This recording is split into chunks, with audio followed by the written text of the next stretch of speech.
Halo semuanya, kembali lagi dengan admin, penjual Magnum eceran. Di episode sebelumnya, kita telah menyaksikan bagaimana Soyan berhasil mengalahkan salah satu dari 5 petarung tangguh dari dunia Taishu. Sekarang, Soyan menapaki lantai ke-8 dan berhadapan dengan seorang kesatria Taishu. Namun, dengan cerdiknya, Soyan menyamar menjadi kesatria Taishu dengan mengenakan armornya. Kesatria Taishu itu sama sekali tak menyadari penyamaran Soyan. Mereka pun bersama-sama memulai perjalanan hingga menemukan 3 buah iblis yang sangat berharga. Sayangnya, para kesatria keabadian juga berkumpul di tempat itu, membuat suasana semakin tegang. Tanpa basa-basi, kesatria Taishu langsung memulai pertempuran dan mengajar habis kesatria keabadian bintang 4. Kekuatan dahsyat kesatria Taishu ini membuat semua orang gemetar ketakutan. Tentu saja, mereka yang berasal dari alam Xuan Yin sangat paham betapa ganasnya orang-orang dari dunia Taishu. Di sisi lain, setelah 853 menangani makhluk keabadian langkah keempat, Void God Armor seketika mencair dan dengan cepat mengembun di lengannya, memadatkan seonggok tombak. Xiao Yan seketika terkejut karena tombak ini sama persis dengan tombak Void God Armor milik 841 yang ia peroleh. Xiao Yan tersenyum pahit. Jika ini masalahnya, ia tidak bisa menggunakan tombak itu juga. Jika ia memaksa menggunakannya, penyamarannya akan langsung terbongkar. Saat Xiao Yan terdiam, 853 menghampirinya dan berbisik, "Setelah kita mengambil warisan, orang-orang di sekitar akan kita habisi juga. Namun pertama kita harus menghadapi bayangan ilusi dari Raja Tianhe ini." Xiao Yan berkata bahwa bayangan ini seharusnya adalah ilusi dari Raja Iblis Tianhe, sehingga mereka harus berhati-hati ketika bergabung. Selain itu, tombakku juga telah rusak dalam pertempuran sebelumnya. Dengan begitu, aku khawatir. Belum selesai Xiao Yan berbicara, 853 segera mengangkat tangannya dan menyerahkan tombaknya kepada Xiao Yan. Xiao Yan hanya bisa terdiam sementara 853 segera mengajaknya untuk bergegas. Begitu Xiao Yan menerima tombak itu, 853 segera melesat. Xiao Yan memandang tombak di tangannya dan menghela napas. Tampaknya 853 telah mempersiapkan hal ini sebelumnya. Xiao Yan akhirnya menggertakkan gigi dan mengencangkan cengkeramannya pada tombak itu. Jantungnya berdetak kencang. Ia khawatir semuanya akan terungkap. Namun, ia memutuskan untuk tidak peduli dan membahas hal ini belakangan. Xiao Yan akhirnya bergegas melesat dengan kekuatan keabadian yang bergabung ke dalam tombak. Kekuatan tombaknya langsung melonjak. Void God Armor bersatu dengan tombak, dan Xiao Yan segera melesatkan tombak tanpa gerakan mewah. Serangannya tidak memiliki struktur apapun dan tampak berantakan. Melihat hal ini, 853 terdiam sesaat menatap ke arah Xiao Yan. Xiao Yan menghantam bayangan Raja Iblis Tianhe. Raja Iblis Tianhe segera menamparkan telapak tangannya ke arah Xiao Yan. Benturan seketika terjadi, dan sosok Xiao Yan terlempar. Bersamaan dengan hal tersebut, 853 kembali tersadar. 853 pun kembali berfokus untuk mengambil tindakan menekan Raja Iblis Tianhe. Dibandingkan dengan Xiao Yan, serangan 853 jelas jauh lebih kuat. Ia langsung mendekati cahaya dan bayangan Raja Iblis Tianhe, melayangkan serangan sengit yang tak terhitung jumlahnya dengan sangat cepat. Bersamaan dengan hal tersebut, cahaya dan bayangan ini sepertinya berangsur-angsur mengeras dan auranya menjadi lebih kuat seiring dengan berlanjutnya pertempuran. Xiao Yan sedikit mengerutkan kening, merasakan adanya sesuatu yang aneh. Di sisi yang jauh, 853 menoleh ke arah Xiao Yan dan bertanya, teknik tombak macam apa yang dilakukan oleh 841? Xiao Yan yang baru saja melesat dan kembali melakukan serangan menjadi tertegun. Ia akhirnya berkata bahwa ia baru saja belajar. Xiao Yan berusaha tetap tenang dan cepat mencari alasan. Hal ini bukan karena ia takut pada 853, tetapi ia sangat tertarik dengan perasaan terpendam seperti ini. Adrenalinnya terpacu, dan hal ini benar-benar sangat mengasyikkan baginya. 853 berbicara dengan sedikit curiga. Apakah itu merupakan teknik baru yang baru saja kau pelajari? Xiao Yan segera berkata bahwa ini adalah teknik yang baru saja ia pelajari. Jika 853 tertarik, maka aku akan mengajarinya ketika kita selesai berurusan dengan Raja Iblis Tianhe. Xiao Yan kembali mengayunkan banyak serangan ke arah Raja Iblis Tianhe. Ia menerapkan gaya baru dengan memadukan teknik pedang berat miliknya ke dalam tombak. Melihat apa yang dilakukan oleh Xiao Yan, 853 sedikit terkejut dan berkata bahwa teknik ini tidak buruk. Ia sepertinya benar-benar ingin mempelajarinya setelah mereka selesai bertempur. 853 tampak takut oleh kekuatan yang baru saja ditampilkan oleh Xiao Yan. Ia akhirnya kembali melakukan serangan dan berkata kepada Xiao Yan bahwa cedera 841 masih belum sembuh. Dengan begitu, aku akan melakukan serangan utama, katanya. Xiao Yan mengangguk dan tampak telah terluka parah. Keduanya akhirnya mengatur pergerakan dan bersama-sama kembali melesat menyerang ke arah Raja Iblis Tianhe. Pertempuran di antara kedua belah pihak berlangsung sangat intens. 853 tidak menahan kekuatannya ketika berhadapan dengan Raja Iblis Tianhe. Namun, meskipun begitu, di dalam pertempuran ini, 853 dan Xiao Yan masih terus-menerus tersapu oleh ledakan dari Raja Iblis Tianhe. Xiao Yan juga tampak terlihat mengerahkan semua kekuatannya. Ia berpikir, Mungkin dengan cara ini aku akan bisa mendapatkan kepercayaan 853. Meski sejauh ini 853 sepertinya tidak meragukannya, Xiao Yan harus melakukan semuanya secara maksimal, hanya dengan begitu segalanya akan menjadi lebih baik dan lancar bagi penyamarannya. Jika ia berhasil mengintegrasikan diri ke dalam tim orang-orang Taiksu, Xiao Yan benar-benar ingin tahu apa langkah berikutnya yang akan dilakukan oleh Zhu Qi dalam menghadapinya. Pada akhirnya, ia tidak akan dapat ditemukan oleh Istana Dewa Pemburu, dan ia juga ingin tahu bagaimana sikap para Taiksu ini terhadap Zhu Qi nanti. Pertempuran masih terus berlanjut, serangan 853 sebanding dengan makhluk keabadian langkah ke-6. Kekuatan absolut keluar dari tubuhnya, tetapi ia masih belum bisa berhadapan dengan Raja Iblis Tianhe. Kerumunan yang melihat pertempuran juga dipenuhi dengan keterkejutan. Seseorang bergumam, orang dari Taiksu ini memiliki momentum yang setidaknya adalah orang kuat di langkah ke-6 keabadian. Namun, meskipun begitu, tampaknya ia tidak memiliki kesempatan untuk mendapatkan bagiannya. Bersamaan dengan hal tersebut, terdengar ledakan keras, dan sosok Xiao Yan serta 853 kembali dilempar mundur. Sosok 853 bahkan tampak terluka parah. Sambil mundur, ia segera berteriak kepada Xiao Yan agar 841 mundur. 853 menstabilkan tubuhnya dan terlihat terhuyung sambil menutup dadanya. Sesaat kemudian, Raja Iblis Tianhe mengangkat telapak tangannya ke arah 853. Telapak tangan cahaya yang kokoh muncul dalam sekejap sebelum akhirnya terjatuh dengan kecepatan secepat guntur. Dengan suara gemuruh yang memekakkan telinga, sosok 853 sepenuhnya tertutup oleh serangan tersebut.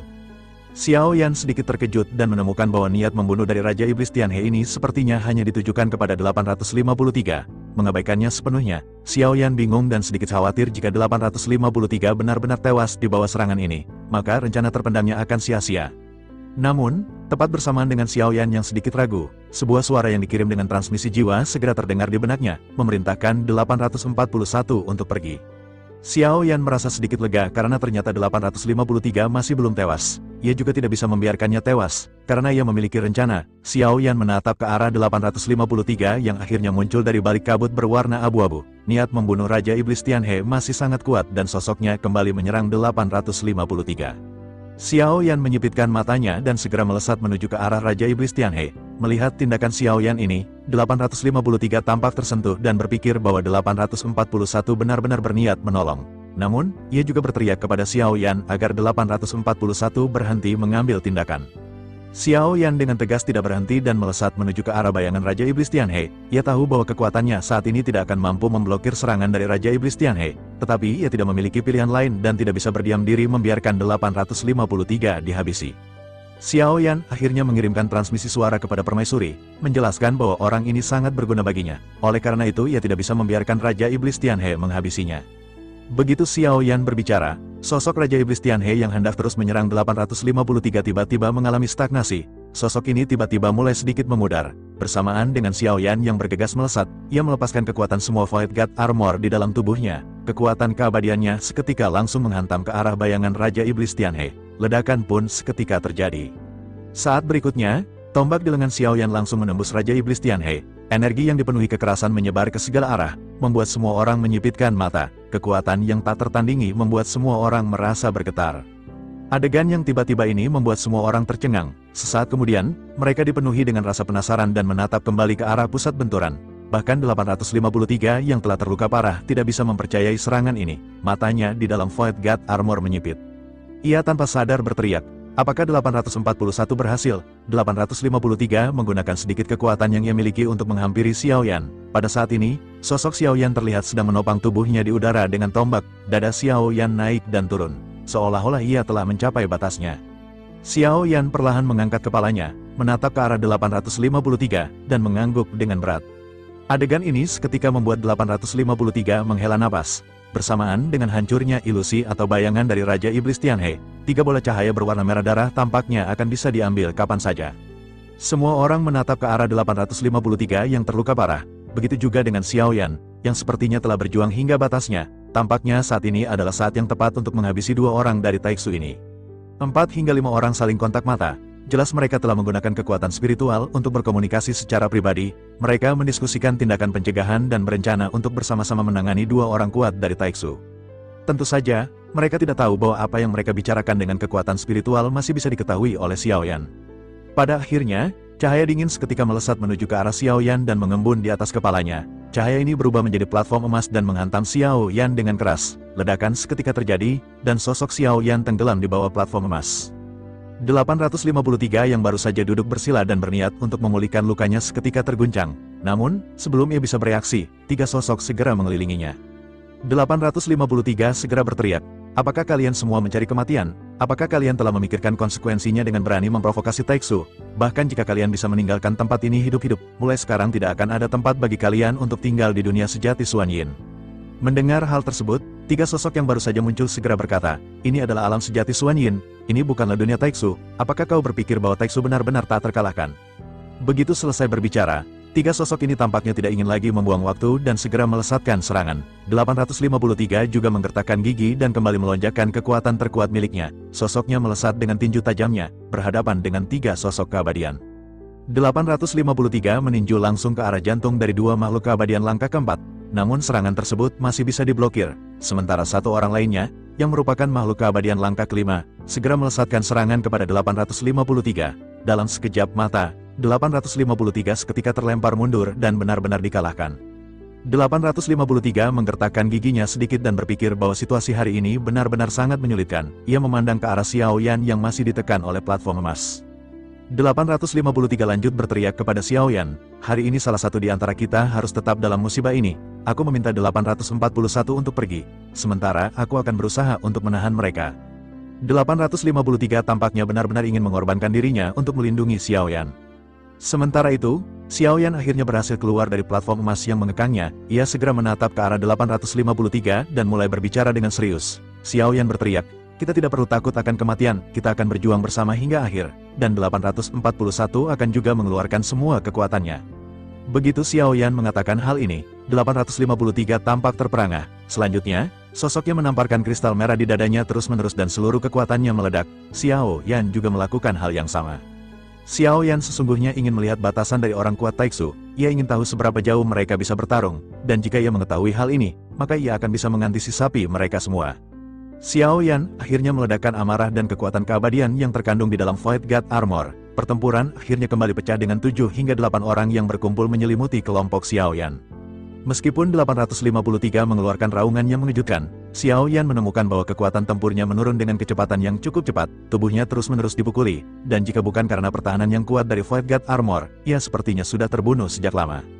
Xiao Yan juga tidak menggunakan klon dewa asli, hanya mengandalkan sepenuhnya kekuatan Void God Armor. Kekuatan dari armor ini memang sangat kuat, tetapi Xiao Yan menyadari bahwa jika serangan ini terus berlanjut, ia tidak akan bisa bertahan dan pasti akan Hal ini juga akhirnya terjadi pada 853, yang kini kekuatan Void God Armor-nya benar-benar telah habis. Kekuatan pertahanannya telah melemah, 7 hingga 8 sosok segera kembali melesat ke arah 853. 853 yang terus-menerus dipukuli kini tampak tidak bergerak dan secara bertahap kehilangan kesadarannya. Beruntung, meskipun ia tampaknya telah jatuh pingsan, armor masih melindunginya. Xiao Yan melihat 853 yang terluka parah dan jatuh ke tanah tanpa bergerak. Mata 7 atau 8 sosok juga seketika langsung tertuju kepadanya. Xiao Yan sedikit menyipitkan matanya. Bersamaan dengan 8 sosok yang akhirnya mengambil tindakan, sayap dewa bela diri segera muncul, dan kecepatan Xiao Yan meningkat. Ia segera mengambil 853 di pelukannya dan melarikan diri dari tempat ini dengan kecepatan yang sangat cepat. Sesaat kemudian, Xiao Yan tiba-tiba menoleh dan matanya terfokus pada 3 bola cahaya. 3 bola cahaya berwarna darah kini mengikuti Xiao Yan dari jarak dekat. Xiao Yan menghela napas dan kembali fokus pada kondisi 853 di antara kedua lengannya. 853 telah benar-benar berhenti bergerak. Sepertinya ia tidak sadarkan diri. Xiao Yan segera menyentuh Void God Armor miliknya, lalu memasukkan beberapa pil penyembuhan ke dalam mulut 853. Xiao Yan terus melesat dengan 7 hingga 8 sosok yang juga mengikutinya. Ia menatap ke arah sosok-sosok yang mengikutinya, lalu melambaikan tangannya. Xiao Yan langsung mengambil 3 bola cahaya dan meningkatkan kecepatannya. Ia berniat untuk menuju ke arah gumpalan cahaya yang menghubungkan lantai 8 ke lantai 9. Tampaknya, saat ini hanya ini cara bagi mereka untuk bisa melarikan diri dari kejaran sosok-sosok ini. Di kejauhan, 8 sosok itu tentu saja tidak ingin berdiam diri dan segera melesatkan banyak serangan ke arah Xiao Yan. Xiao Yan terus-menerus menghindar. Setelah cukup lama, mata Xiao Yan sedikit menyipit, dan ia menghela napas lega. Xiao Yan melihat adanya titik cahaya dan segera bergegas dengan kekuatan maksimal miliknya. Melihat hal ini, 7 hingga 8 sosok yang mengikuti Xiao Yan dipenuhi dengan tatapan penuh kekecewaan. Mereka bertanya-tanya, mungkinkah Xiao Yan benar-benar akan segera menghilang dari pandangan mereka? Tetapi meskipun begitu, mereka tidak ingin melepaskan Xiao Yan dan segera mempercepat kecepatan masing-masing. Di kejauhan, Xiao Yan akhirnya sampai di bola cahaya. Ia terdiam, menatap ke arah sosok-sosok yang berdatangan dan muncul di hadapannya satu demi satu. Xiao Yan memiliki senyum di wajahnya ketika menatap ke arah sosok-sosok yang baru saja datang, mengejek mereka. Sambil tersenyum, ia segera berkata, "Aku akan pergi terlebih dahulu." Begitu selesai berbicara, Xiao Yan sedikit mundur, dan ia segera menyatu dengan cahaya. Ia terus memandang ke semua orang, begitu juga semua orang yang memandang ke arahnya. Mereka semua pada saat ini tidak bisa mengambil tindakan. Namun, setelah beberapa tarikan napas, suasana langsung berubah menjadi canggung. Xiao Yan masih di sana, dan semua orang masih menatap ke arahnya. Sinar cahaya di sana tampaknya tidak memindahkan Xiao Yan langsung ke lantai 9. Xiao Yan masih tetap berada di sini dan segera menunjukkan ekspresi bingung. Ia mengutuk di dalam hatinya dan bertanya-tanya, apakah cahaya teleportasi ini tidak berfungsi? Melihat Xiao Yan yang tidak menghilang di balik cahaya, sosok-sosok yang mengejarnya segera bergegas kembali. Mereka melesat ke dalam kehampaan, berubah menjadi pelangi, dan terbang menuju ke arah Xiao Yan. Xiao Yan tidak bisa menahan diri untuk mengutuk. Ia bergumam, ini sungguh sial. Sayap dewa pelindung diri Xiao Yan kembali terbuka, dan ia sekali lagi melesatkan diri dengan kecepatan penuh menuju ujung. Dengan kecepatan itu, masih sangat sulit bagi 7 hingga 8 orang ini untuk mengejar. Xiao Yan juga memikirkan cara bagaimana ia bisa berurusan dengan mereka. Niat membunuh perlahan segera muncul di matanya. Xiao Yan pada akhirnya bergumam, sepertinya aku hanya bisa mengirim mereka semua ke alam baka. Selanjutnya, Xiao Yan seketika berputar dan menukik ke bawah, melesat menuju ke kabut abu-abu tebal. Ia melesatkan kekuatan spiritualnya dan bisa merasakan bahwa energi iblis di tempat ini sedikit aneh. Sosok-sosok yang mengejar Xiao Yan seketika kehilangan jejaknya saat ia memasuki kabut abu-abu. Mereka juga bisa merasakan adanya fluktuasi yang aneh. Salah seorang di antara mereka memerintahkan yang lainnya untuk berhati-hati. Pria itu kembali berkata bahwa energi iblis di sini sangat aneh dan dapat menyebabkan halusinasi. Setidaknya, mereka harus memiliki kekuatan spiritual yang kuat agar tidak tersesat.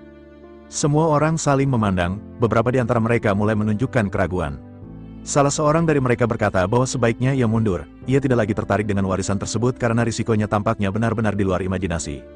Begitu sosok ini berbalik, tiba-tiba yang lain mulai berbicara. Ia berkata, apakah kalian tidak merasakan adanya api biru yang berada di tubuh masing-masing? Semua orang seketika terkejut karena mereka merasakan apa yang dikatakan oleh sosok tersebut. Mereka memandang ke arah pria yang baru saja berbicara. Pria itu menghela napas dan lanjut menjelaskan, aku khawatir api biru ini ditanam oleh orang Taiksu tersebut. Jika kita membiarkan kedua orang Taiksu itu pulih, mereka akan bisa mendeteksi keberadaan kita. Jika kita berpisah, bukankah kita benar-benar akan dibantai di masa depan oleh orang-orang dari Taiksu? Mendengar hal tersebut, semua orang sedikit mengangguk karena apa yang dikatakan oleh pria itu adalah kebenaran. Pada akhirnya, setelah perdebatan singkat, ketujuh orang ini kembali ke dalam kabut untuk mencari keberadaan Xiao Yan. Sementara itu, di dalam aura iblis di kabut abu-abu, Xiao Yan mendapatkan manfaat dari kekuatan spiritualnya. Ia tidak terpengaruh oleh aura iblis dalam waktu singkat dan segera mencari tempat tersembunyi. Begitu sampai, Xiao Yan membanting 853 dengan keras. Tubuhnya menghantam tanah, menciptakan lubang. Xiao Yan sedikit menyipitkan matanya. Ia benar-benar terlihat sengaja melakukan hal ini kepada 853. Tampak seperti membuang sampah. Perlakuan ini agak tidak sopan. Xiao Yan menghela napas. Ia sesungguhnya tidak lagi memiliki rencana untuk mengurus 853. Apakah ia hidup atau mati? Semuanya hanya tergantung kepada keberuntungannya sendiri. Xiao Yan segera fokus pada 3 bola cahaya yang baru saja ia dapatkan. Selanjutnya, ia bergerak maju ke bagian terdalam dari kabut abu-abu. Ia menjaga jarak tertentu dengan 853 sebelum akhirnya menemukan tempat tersembunyi. Xiao Yan pun duduk bersila dan berniat untuk membentuk formasi. Meskipun permaisuri selalu melindunginya, Xiao Yan seperti biasanya tidak ingin bergantung terlalu banyak pada kekuatannya. Xiao Yan pada akhirnya menggertakkan gigi dan mulai mengatur satu persatu formasi yang ia miliki. Xiao Yan tidak pandai dalam hal formasi. Melihat apa yang ia lakukan, Goyan seketika keluar. Goyan berkata kepada Xiao Yan, apakah dua formasi itu benar-benar dianggap formasi? Xiao Yan mengabaikan Goyan dan segera mengatur teknik 24 gerbang keabadian. 3 formasi inilah yang diketahui Xiao Yan sejauh ini, dan ia telah menyelesaikan semuanya. Sementara itu, Goyan tampak meledek ketika melirik ke arah Xiao Yan. Xiao Yan segera berkata kepada Goyan, apa yang kau lihat, formasi ini sudah merupakan level penuhku untuk membentuknya. Jika kau tidak tahan, maka kau bisa mengambil tindakan untuk membuatnya lebih lengkap. Goyan terdiam sebelum akhirnya kembali memasuki lengan baju Xiao Yan. Xiao Yan segera mengeluarkan Goyan kembali dan berteriak agar Goyan membantunya. Menanggapi hal tersebut, Goyan segera marah dan bertanya, apakah aku bisa pergi setelah aku membantumu? Xiao Yan mengangguk dan berkata, jika kau bisa membantuku, maka kau bisa pergi kemanapun yang kau mau. Goyan pun mengangguk, cahaya biru melonjak dari matanya. Hanya dalam beberapa tarikan napas, Goyan benar-benar menyempurnakan ketiga formasi ini. Goyan pun segera melambaikan tangan kepada Xiao Yan dan berkata bahwa ia akan mengucapkan selamat tinggal. Xiao Yan menyipitkan matanya dan memerintahkan Goyan untuk menunggu sejenak. Goyan seketika menoleh dan berkata dengan marah, "Kau tidak bisa menarik kembali janjimu sendiri." Xiao Yan tidak menanggapi perkataan Goyan dan segera bertanya, "Kapankah kau akan kembali?" Goyan sedikit tertegun sebelum akhirnya berkata, "Paling lama, tidak akan lebih dari 50 tahun, kau harus menungguku karena tempat ini seperti neraka dan tidak menyenangkan. Aku masih ingin kembali ke dunia sensi, dan sebelum 50 tahun, aku akan kembali." Xiao Yan pun mengangguk dan berkata, "Jika kau tidak kembali dalam 50 tahun, aku tidak akan menunggumu." Goyan tidak bergeming sebelum akhirnya berniat untuk pergi. Namun, Xiao Yan meminta Goyan untuk kembali menunggu. Goyan kembali terlihat marah, sementara Xiao Yan segera berkata agar Goyan memperhatikan keselamatannya sendiri.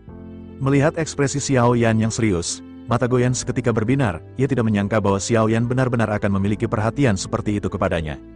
Melihat Goyan yang berkaca-kaca, Xiao Yan segera berteriak bahwa hanya wanitalah yang bisa menangis. "Sebaiknya kau keluar dari tempat ini, atau jika tidak, maka aku akan mengurungmu sekarang juga."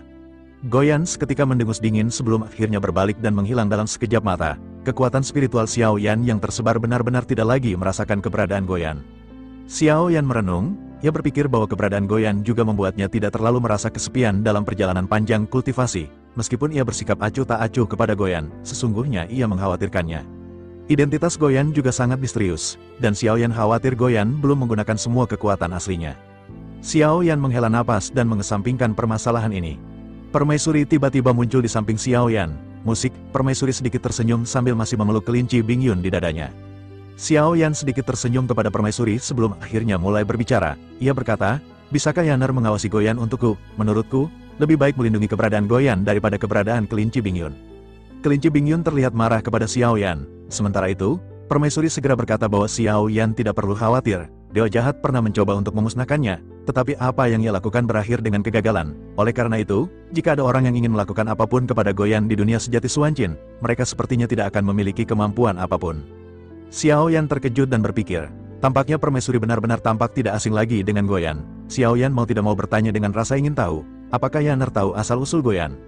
Permaisuri tidak menanggapi pertanyaan Xiao Yan dan menatap ke arah 3 bola cahaya. Permaisuri lanjut berkata, "Sepertinya ini merupakan bola mata seseorang yang berkuasa." Xiao Yan tersenyum pahit melihat permaisuri yang tidak menanggapi pertanyaannya. Ia sedikit terdiam sebelum akhirnya melihat ke arah 3 bola darah di depannya. Tanpa basa-basi lagi, Xiao Yan memutuskan untuk mengambil tindakan. Raja Iblis Tianhe telah memberikannya kepadanya. Oleh karena itu Xiao Yan harus segera menerimanya. Lengan Xiao Yan tiba-tiba terulur dan langsung memasuki salah satu bola cahaya berwarna darah. Tidak ada halangan pada bola cahaya, dan lengan Xiao Yan benar-benar menembus dengan mulus. Sesaat kemudian, bola cahaya itu pun berputar dengan gila-gilaan di lengan Xiao Yan sebelum akhirnya meledak dengan keras. Tidak ada dampak apapun di tubuh Xiao Yan. Pada saat ini, sebuah liontin giok merah muncul di telapak tangannya. Namun, giok ini tampak tidak lengkap, karena hanya ada setengah bagian. Xiao Yan tanpa sadar bertanya, apakah hanya ini warisannya? Meskipun Xiao Yan tahu bahwa selip batu giok ini luar biasa, ia masih perlu menemukan separuh lainnya. Xiao Yan hanya bisa mengerutkan bibir, dan ia segera memasukkannya ke dalam. Ia lanjut segera beralih ke bola cahaya berwarna darah kedua. Xiao Yan menghela napas dan berharap ia akan mendapatkan energi yang kuat untuk bisa menerobos ke puncak Dao Zone bintang 9. Dengan penuh harapan, tangan Xiao Yan kembali memasuki bola darah sebelum akhirnya bola darah ini kembali meledak. Xiao Yan juga tiba-tiba merasakan tangannya menegang seolah-olah dicengkeram oleh sesuatu. Ia pun segera menarik tangannya, dan ledakan keras pada saat ini segera memantulkan tubuhnya. Begitu bola cahaya berwarna darah ini meledak, ia berubah menjadi kabut darah setinggi ratusan meter. Sosok besar terlihat menjulang di kabut darah, dan Xiao Yan tiba-tiba terkejut. Xiao Yan tidak bisa menahan senyum pahit begitu melihat apa yang muncul di dalam kabut darah. Terlihat ada binatang buas yang terbungkus dengan lapisan tipis. Binatang ini tampak seolah-olah belum lahir sebelum akhirnya, di bawah tatapan Xiao Yan, ia segera melepaskan diri. Segera setelah itu, suara gemuruh rendah yang dipenuhi dengan permusuhan menyebar ke segala arah. Kabut abu-abu di sekitar Xiao Yan juga bergegas ke segala arah dengan gila-gilaan, dan lingkungan di sekitar seketika menjadi jelas. Xiao Yan mengerutkan kening karena hilangnya kabut abu-abu ini bukanlah hal yang baik baginya. Ia khawatir ia akan terungkap dan pengepungan benar-benar akan dengan cepat terjadi. Bersamaan dengan Xiao Yan yang mengeluh, suara raungan seketika kembali melonjak. Raungan ini dipenuhi dengan energi iblis yang melonjak, mengakibatkan Xiao Yan buru-buru mundur. Intensitas energi iblis yang memancar dari tubuh tersebut benar-benar mengejutkan Xiao Yan. Ini adalah energi iblis terkuat yang pernah ia rasakan.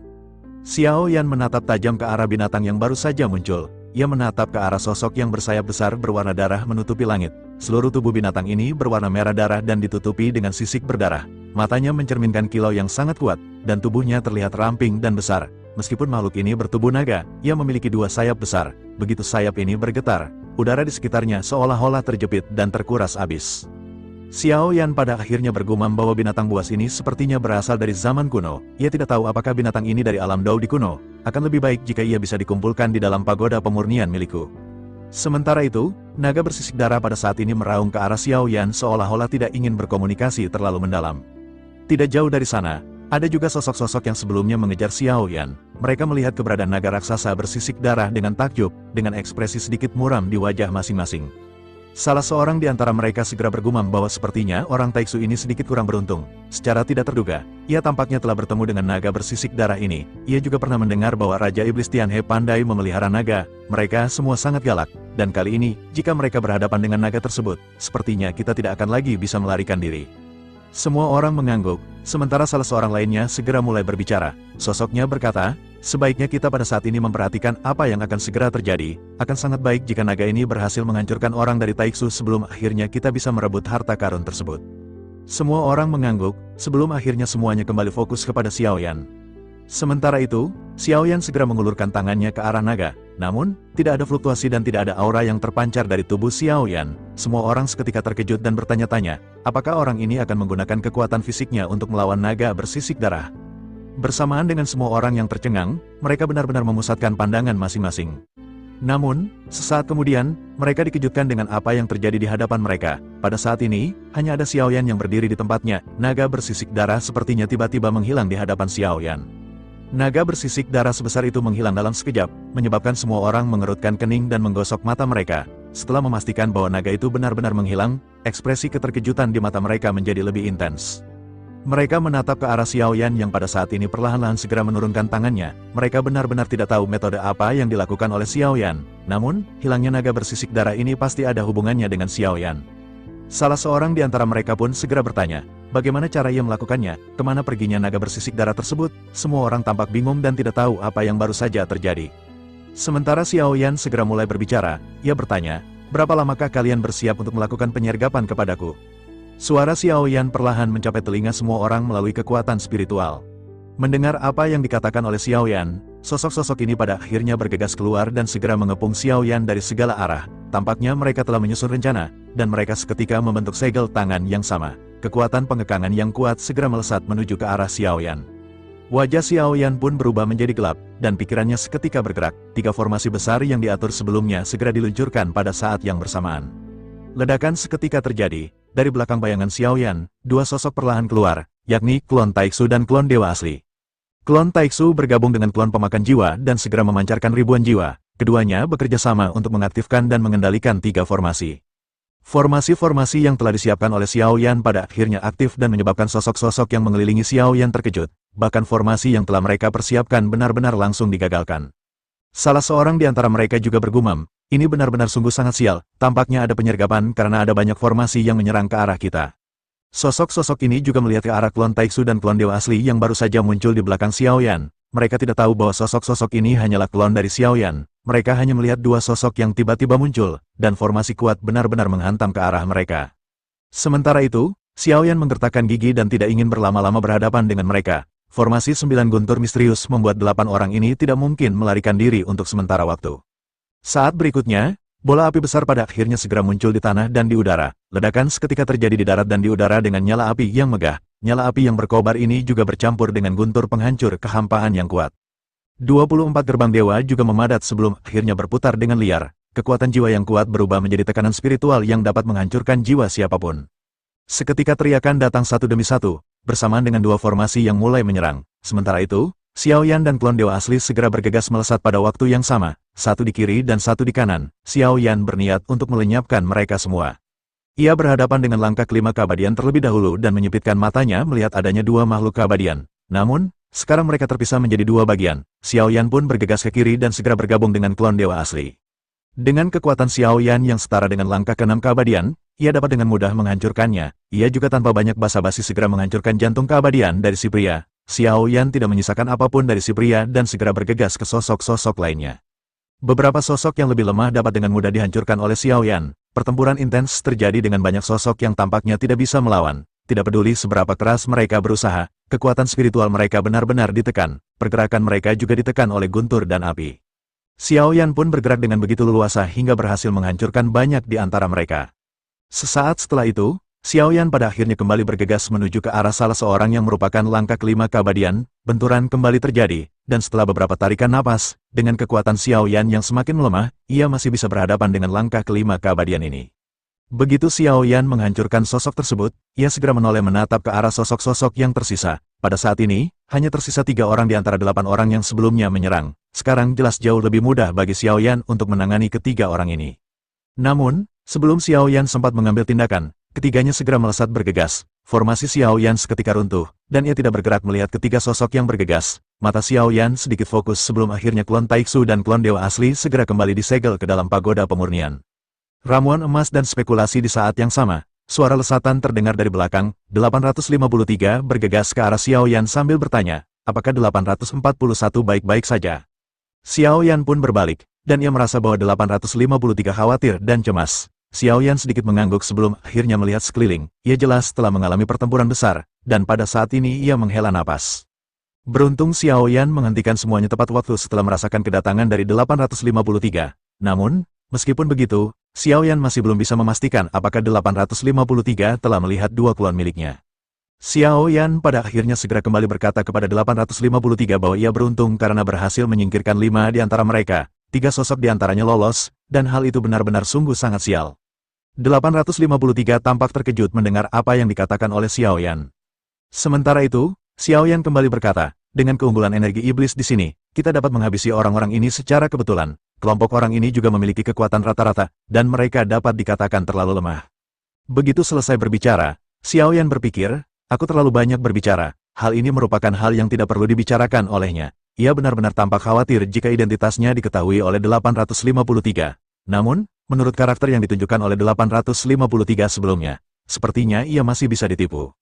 Hal itu ternyata memang benar karena 853 pada saat ini tidak menanggapi perkataan Xiao Yan. Sosoknya tidak curiga dan seketika tertawa. 853 lanjut berkata, itu benar-benar kerja bagus, tapi tampaknya itu bukan karena mereka lemah. Tetapi 841 yang terlalu kuat, mereka benar-benar bajingan, dan jika 841 memiliki kesempatan, 841 harus menghabisi mereka semua. Xiao Yan menghela napas sekali lagi setelah melihat bahwa 853 tidak curiga. Ia akhirnya segera mengganti topik pembicaraan dengan bertanya menggunakan nada prihatin, apakah luka 853 telah sembuh?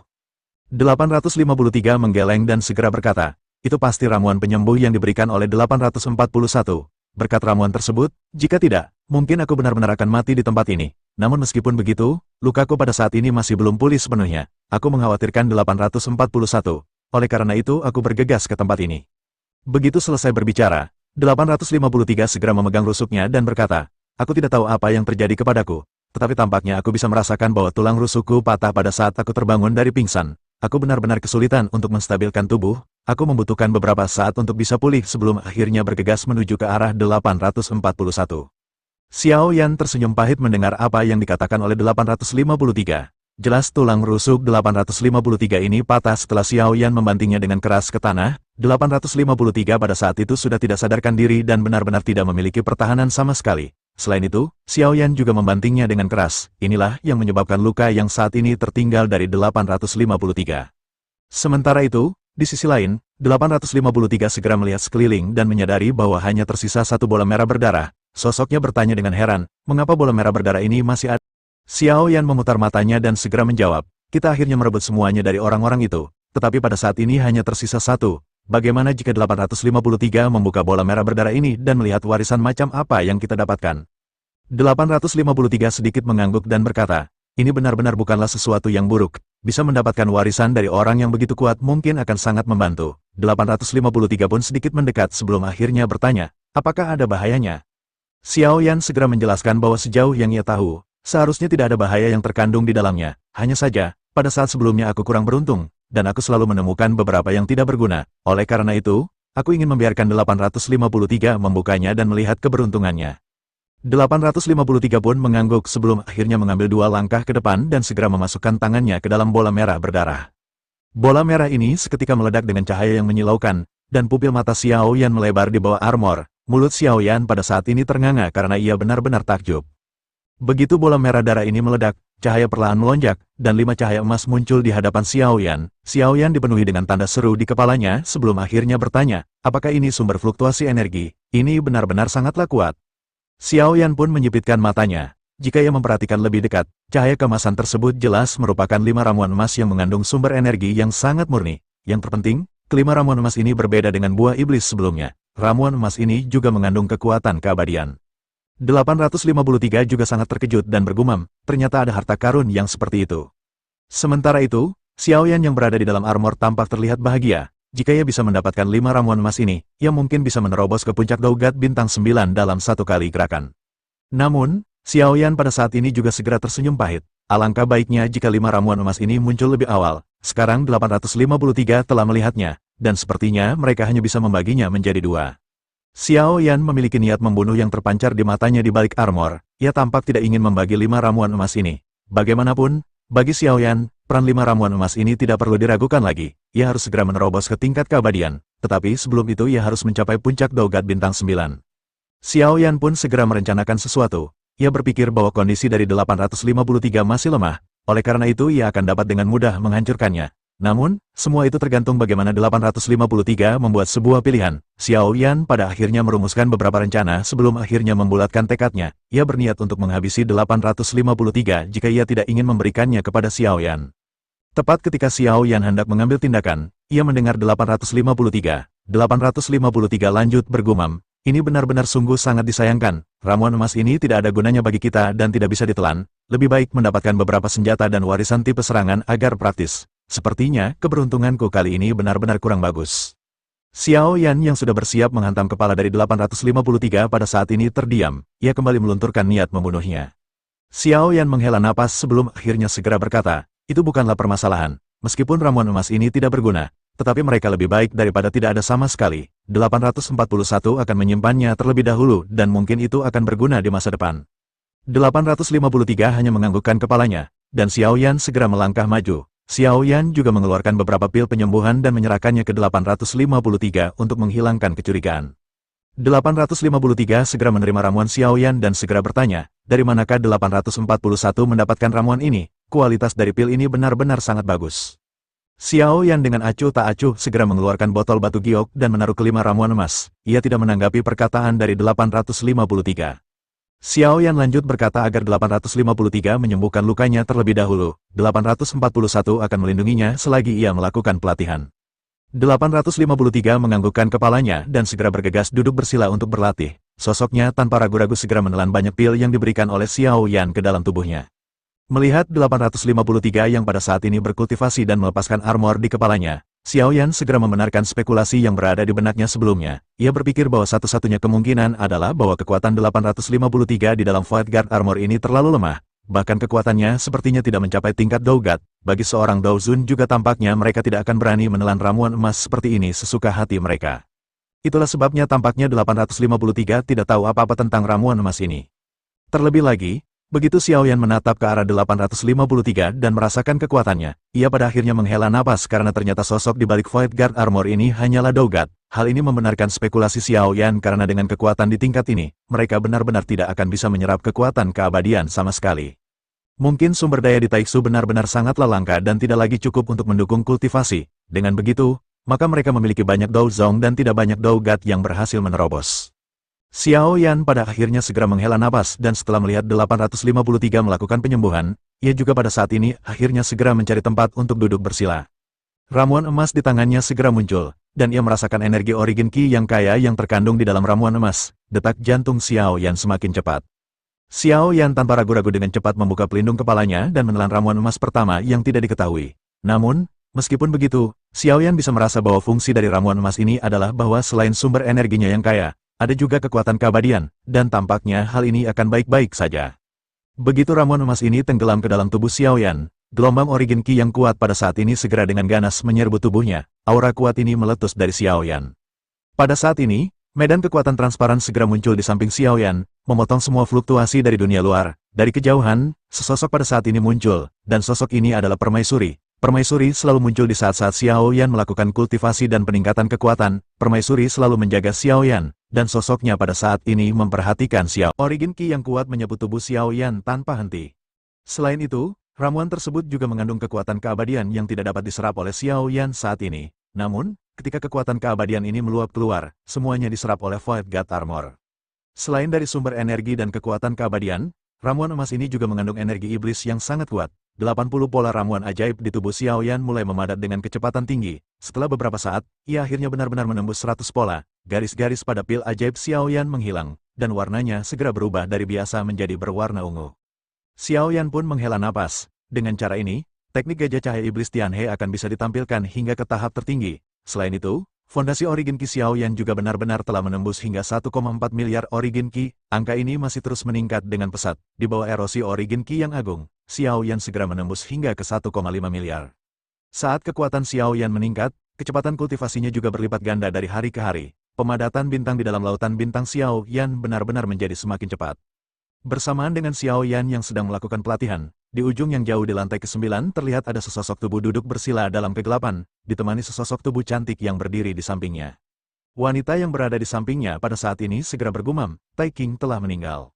Sosok yang duduk bersila perlahan membuka matanya. Sosok tersebut adalah klon yang diberi nama Yong He oleh Zuchi. Saat ini, matanya terlihat kusam dan tidak ada jejak kesedihan atau kegembiraan. Namun, kematian dari Tai King masih ada dalam pikirannya.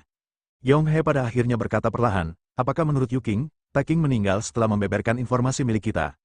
Yu Qing sedikit merenung, tidak ada senyuman di wajahnya, ia tampak memikirkan semua yang telah ia lewati bersama dengan Tai King. Yu Qing akhirnya mulai berbicara dengan getir, orang ini benar-benar bersembunyi dengan sangat dalam. Selain itu, permaisuri juga benar-benar memiliki kemampuan yang bahkan lebih tidak terduga. Aku benar-benar tidak bisa menebak apa yang dipikirkan oleh kedua orang ini selama mereka mengikutiku. Aku hanya merasa bahwa pria yang berada di samping permaisuri ini benar-benar berperilaku aneh.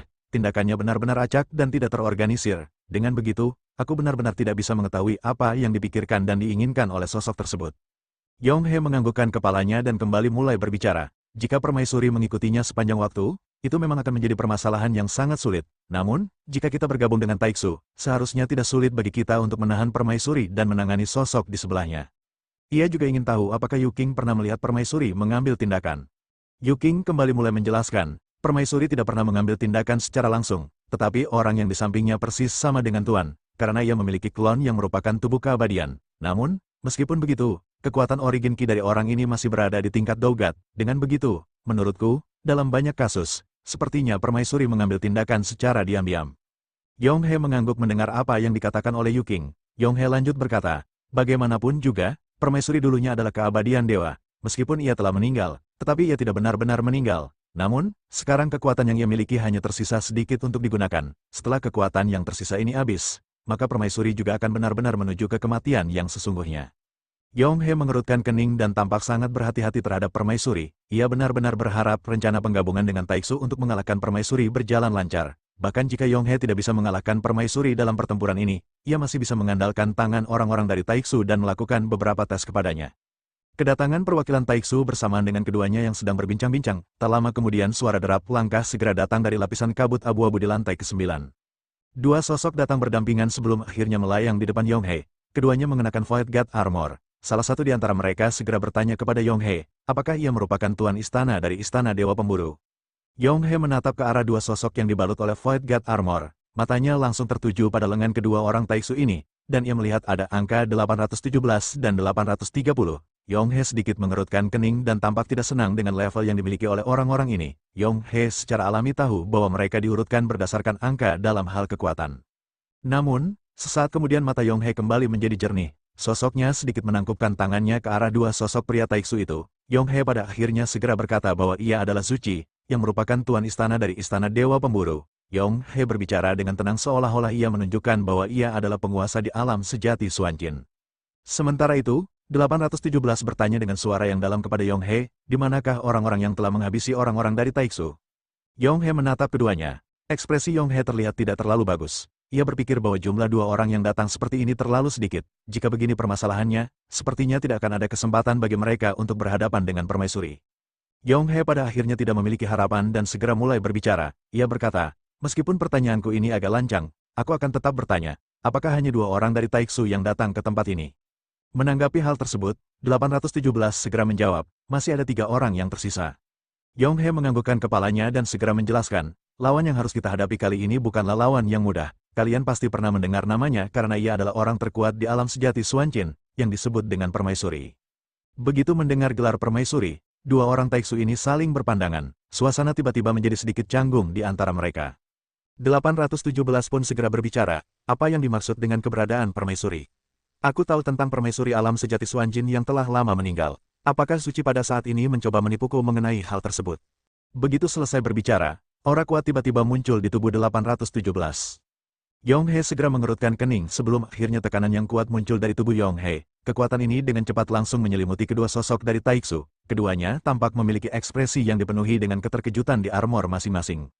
Sementara itu, Yonghe mendengus dingin dan mulai kembali berbicara dengan nada meledek. Yonghe berkata, dengan orang yang datang seperti kalian ke tempat ini, kalian bahkan bukan lawanku. Dengan kekuatan seperti ini, kalian benar-benar masih ingin membalas dendam terhadap orang-orang Taiksu yang telah dihabisi. Bukankah ini merupakan sebuah lelucon, musik?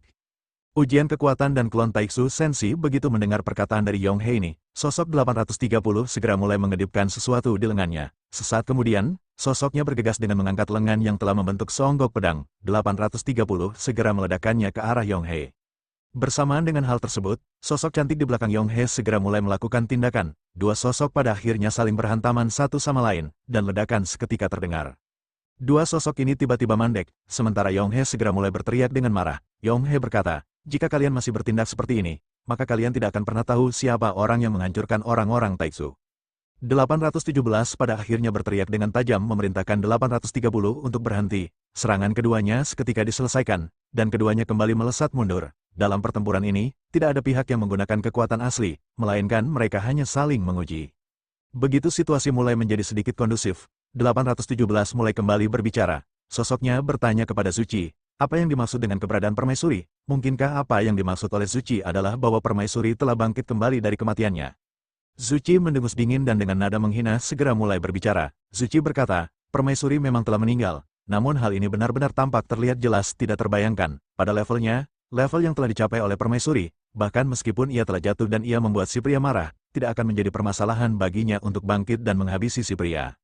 817 sedikit terdiam sebelum akhirnya merenung. Selanjutnya, sosoknya mengangguk dan berkata, jika begitu permasalahannya, maka aku akan mempercayai Suci untuk saat ini. Namun, bisakah ia memberitahuku di manakah permaisuri berada? Mendengar hal ini, Yonghe melambaikan lengan baju dan jubahnya dan segera duduk bersila di tempat. Yonghe lanjut menutup matanya serta berhenti berbicara, dan benar-benar tidak menanggapi pertanyaan 817. 817 pun mengerutkan kening dan bertanya, apa yang dimaksud oleh Yonghe? Yonghe dengan mata terpejam segera berkata, jika kau memiliki sikap yang seperti ini lagi, aku tidak keberatan untuk menghabisi kalian berdua. Mendengar apa yang dikatakan oleh Yonghe, 830 segera melangkah maju dan berteriak dengan marah. Sosoknya segera berteriak kepada Yonghe agar ia mengatakan hal tersebut lagi. Yonghe sama sekali tidak berbicara. Sosoknya yang duduk bersila seketika berubah menjadi bayangan. Cahaya kemasan menyapu, dan pedang setinggi 3 meter segera muncul di lengannya. Pedang ini dengan cepat segera melintasi 830 dalam sekejap. Percikan api segera berterbangan bersamaan dengan pedang yang benar-benar memotong Void Guard Armor. Pedang ini memutar melewati dadanya, dan percikan api semakin membesar. Meskipun kekuatan pertahanan dari Void Guard Armor ini luar biasa, pada saat ini armor ini benar-benar masih bisa tertebas oleh pedang emas dari Suci. Seluruh Void Guard Armor hampir menembus daging dan darah dari sosok yang berada di balik armor. 830 juga terkejut dan menyadari bahwa Suci jauh lebih kuat dibandingkan